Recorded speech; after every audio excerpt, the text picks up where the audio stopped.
കൂത്താട്ടുകുളം നഗരസഭാ കൗൺസിൽ യോഗത്തിൽ ഭരണ പ്രതിപക്ഷ വാക്പോര്. കലാരാജുവിനെതിരെ ഉണ്ടായ അക്രമം ചർച്ച ചെയ്യണമെന്ന് പ്രതിപക്ഷ ആവശ്യം തള്ളിയതാണ് തർക്കത്തിനിടയാക്കിയത്. ചെയർപേഴ്സൺ ഏകപക്ഷീയമായി പെരുമാറുന്നുവെന്ന് നഗരസഭാ പ്രതിപക്ഷ നേതാവ് പ്രിൻസ് പോൾ ജോൺ ആരോപിച്ചു. ഞങ്ങളിവിടെ പ്രതിഷേധം നടത്തുന്ന സമയത്ത് ചെയർപേഴ്സൺ ഒന്നോ രണ്ടോ അജണ്ട വായിച്ചു. അജണ്ട വായിച്ചാൽ എതിരഭിപ്രായം ഞങ്ങൾ പറഞ്ഞു. എതിരഭിപ്രായം ഉണ്ടെങ്കിൽ വോട്ടിനിടണം. വോട്ടിനിട്ട് ഭൂരിപക്ഷ പ്രകാരമാണ് നഗരസഭയുടെ തീരുമാനമെടുക്കേണ്ടത്. അത് വോട്ടിനിടാതെ 2 അജണ്ട വായിച്ചതിന് ശേഷം 30 അജണ്ട ഒന്നിച്ച് പാസ്സായി എന്ന് പ്രഖ്യാപിക്കുകയാണ്. ജനാധിപത്യ വിരുദ്ധമായ ഈ നടപടിക്കെതിരെ ഞങ്ങൾ നഗരകാര്യ ഡയറക്ടർക്ക് പരാതി കൊടുക്കും. ഇന്നിവിടെ എടുത്ത ഒരു തീരുമാനവും നടപ്പാക്കാൻ പോകുന്നില്ല.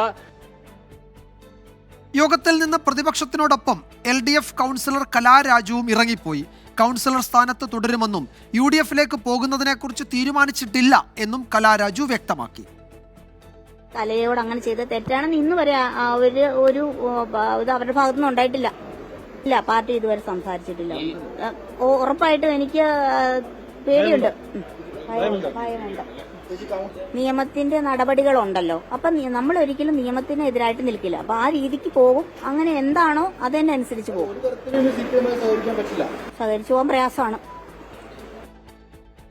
വിഷ്ണു സുരേഷ് വിവരങ്ങൾ നൽകും കൂത്താട്ടുകുളത്തുനിന്ന്. വിഷ്ണു, ഈ ഇറങ്ങിപ്പോക്കിന് ശേഷം കോൺഗ്രസ് നേതാക്കളോടൊപ്പം മാത്യു കുഴൽനാടൻ MLA ഉൾപ്പെടെയുള്ളവരോടൊപ്പം ചേർന്ന് കലാരാജു മാധ്യമങ്ങളെ കണ്ടല്ലോ. അപ്പോൾ കലാരാജുവിനെ സംരക്ഷിക്കും, അവരൊറ്റപ്പെടാൻ അനുവദിക്കില്ല എന്നാണ് മാത്യു കുഴൽനാടൻ വ്യക്തമാക്കിയത്. അപ്പോൾ കലാരാജു UDFിലേക്ക് എന്ന നിലയിൽ തന്നെയാണ് കാര്യങ്ങൾ പോകുന്നത്. അതാണല്ലോ ഇന്നത്തെ ആ കാഴ്ചകളാകെ വ്യക്തമാക്കുന്നതല്ലേ?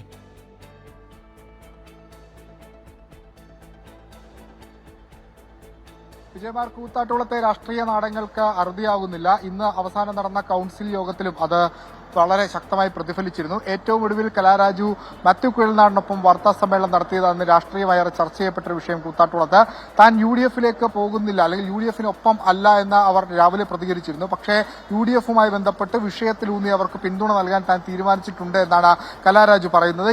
കലാരാജുവിനെ UDFിലേക്ക് ക്ഷണിക്കുന്നതായി മാത്യു കുഴൽനാടനും പറഞ്ഞു. പക്ഷേ നിലവിൽ അവർ UDFിലേക്ക് പോവുകയാണെങ്കിൽ ഈ കൂറുമാറ്റ നിയമം അടക്കം വലിയ പ്രതിസന്ധിയിലാകും. അതുകൊണ്ട് അങ്ങനെ ഒരു മാറ്റത്തിന് അവർ തയ്യാറാകില്ല. പ്രത്യേകിച്ച് ടൗൺ വാർഡിൽ നിന്ന് വളരെ കഷ്ടപ്പെട്ട് ജയിച്ചു വന്ന ഒരു കൗൺസിലറാണ്. അതുകൊണ്ട് നിലവിൽ ആ കൗൺസിലർ സ്ഥാനം രാജിവെച്ച് UDFിലേക്ക് പോയി വീണ്ടും മത്സരിക്കാൻ ഒരു തീരുമാനത്തിലേക്ക് അവർ എത്തില്ല. പക്ഷേ പിന്തുണയൊക്കെ UDFിനൊപ്പമാകും. CPMഉം അല്ലെങ്കിൽ LDFും അവരെ പുറത്താക്കാനുള്ള ഒരു നിലപാടിലേക്ക് ഇതുവരെ എത്തിയിട്ടില്ല. തങ്ങൾക്കൊപ്പം കലാരാജു ഉണ്ട് എന്നാണ് ഇപ്പോഴും വിശ്വസിക്കുന്നത് എന്നായിരുന്നു അല്പസമയം മുമ്പ് LDF നേതാക്കൾ നടത്തിയ വാർത്താ സമ്മേളനത്തിലടക്കം വ്യക്തമാക്കിയത്. ഇനിയും കൂത്താട്ടുകുളത്ത് ഇത്തരം ഈ സംഭവങ്ങളുടെ ഒരു തുടർക്കഥ ഉണ്ടാകും. ഒരുപക്ഷെ ഉടൻ തന്നെ ഒരു അടിയന്തര പ്രമേയം അല്ലെങ്കിൽ ഒരു അവിശ്വാസം നിലവിൽ പ്രതിപക്ഷം കൊണ്ടുവരാനുള്ള സാധ്യതയുണ്ട്. കാരണം പ്രതിപക്ഷത്തെ സംബന്ധിച്ചിടത്തോളം നിലവിൽ അവർക്ക് 11 അംഗ ആൾബലമുണ്ട്.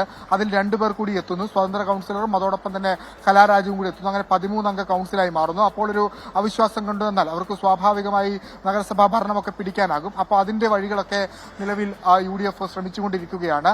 അങ്ങനെ ഒരു ഘട്ടം വന്നാൽ മാത്രമാണ് കലാരാജുവിന്റെ കാര്യത്തിൽ ഒരു തീരുമാനത്തിലേക്ക് CPM എത്തുകയുള്ളൂ. വിപ്പ് നൽകുകയും ആ വിപ്പ് ലംഘിച്ച് അവർ വോട്ട് ചെയ്താൽ മാത്രമേ അവരെ പുറത്താക്കേണ്ട ഒരു തീരുമാനത്തിലേക്ക് LDFും എത്തുകയുള്ളൂ. അതുവരെ ഈ രാഷ്ട്രീയ നാടകം ഇങ്ങനെ തുടർന്നുകൊണ്ടേയിരിക്കും. ഇന്ന് LDFിന്റെ ചെയർപേഴ്സണെതിരെ അതിരൂക്ഷമായ ഒരു മോശം പരാമർശം UDF കൗൺസിലർ ബോബൻ വർഗീസിന്റെ ഭാഗത്തുണ്ടായി. അതിലടക്കം പരാതി നൽകാനാണ് LDFിന്റെ തീരുമാനം. ഒപ്പം ഈ കൗൺസിലർ, ഈ ചെയർപേഴ്സന്റെ വണ്ടിയാണ് കൗൺസിലർ തട്ടിക്കൊണ്ടുപോകാൻ ഉപയോഗിച്ചത്. ആ വാഹനം ഇപ്പോൾ പോലീസ് കസ്റ്റഡിയിലാണുള്ളത്. ആ വാഹനം എവിടെ എന്ന ചോദ്യത്തിന് മറുപടി നൽകാൻ ഇടതുപക്ഷ കൗൺസിലർമാരും ചെയർപേഴ്സണും തയ്യാറായിട്ടുമില്ല. വിജയകുമാർ. വിഷ്ണു സുരേഷാണ് വിവരങ്ങൾ നൽകിയത്. കൂത്താട്ടുകുളത്തെ നാടകങ്ങൾ അത് തുടരുകയാണ്. ഒരു പ്രതികരണം കൂടിയുണ്ട്. കൂത്താട്ടുകുളം നഗരസഭയിലെ പ്രതിഷേധങ്ങളുമായി ബന്ധപ്പെട്ട് കൗൺസിലർ കലാരാജുവിനെ തള്ളാതെ വൈസ് ചെയർമാൻ സണ്ണി കുര്യാക്കോസ്. കലാരാജു ഇപ്പോഴും CPMനൊപ്പം എന്ന് വിശ്വസിക്കുന്നു. UDF കൗൺസിലർ ബോബൻ വർഗീസ് നടത്തിയത് സ്ത്രീവിരുദ്ധ പരാമർശമാണ്. പ്രതിപക്ഷത്തിന്റെ അടിയന്തര പ്രമേയം ചട്ടവിരുദ്ധമാണ് എന്നും സണ്ണി കുര്യാക്കോസ് പറഞ്ഞു. ഞങ്ങളുടെ 13 കൗൺസിലർമാർ ഞങ്ങൾ ഒന്നിച്ചു നിൽക്കുന്നു, അത്രേ. ഞങ്ങൾക്കാർ അങ്ങനെ എന്തിന് ഞങ്ങൾ പറയുന്നു? ഞങ്ങളുടെ കൂടെ നിൽക്കുന്ന ആള് പുറത്തു പോകണമെന്ന് ഞങ്ങൾ എന്തിനാ പറയുന്നു? കലാരാജു പിന്തുണ തന്നിട്ടില്ല എന്ന് ഈ അവര് തന്നിട്ടുള്ള ഈ അടിയന്തര പ്രമേയത്തിൽ എവിടെയെങ്കിലും അവർ ഒപ്പിട്ടിട്ടുണ്ടോ? അടിയന്തര പ്രമേയത്തിൽ അല്ലെങ്കിൽ ഇവിടെ കൗൺസിൽ അജണ്ട വായിച്ച് അവിടെ അംഗീകരിക്കുമ്പം ഞാൻ അംഗീകരിക്കുന്നില്ല എന്ന് ചെയർപേഴ്സണോട് പറഞ്ഞിട്ടുണ്ടോ? ഇല്ല, ഒരാളും പറഞ്ഞിട്ടില്ല.